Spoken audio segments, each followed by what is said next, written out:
Telugu PMC ప్రేక్షకులకు స్వాగతం. Hi friends, మీరు గనక ఇప్పుడే మా ఛానల్కు వచ్చినట్లయితే మా ఛానల్ని సబ్స్క్రైబ్ చేసుకోండి. సబ్స్క్రైబ్ చేయడంతో పాటు పక్కనే ఉన్న బెల్ ఐకాన్ని క్లిక్ చేయండి.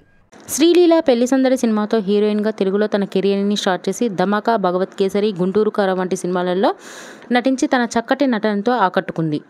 వరుస సినిమాలలో హీరోయిన్గా దూసుకుపోతుంది శ్రీలీల. శ్రీలీల తన లేటెస్ట్ ఫొటోస్ను అభిమానులతో పంచుకుంది. ఆ ఫొటోస్ను మనం కూడా చూసేద్దాం.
ఈ వీడియో మీకు నచ్చినట్లయితే లైక్ చేసి మరిన్ని టాలీవుడ్ లేటెస్ట్ అప్డేట్స్ మిస్ అవ్వకుండా చూడాలంటే తెలుగు పిఎంసి ఛానల్ను సబ్స్క్రైబ్ చేసుకొని పక్కనే ఉన్న బెల్ ఐకాన్ని క్లిక్ చేయండి.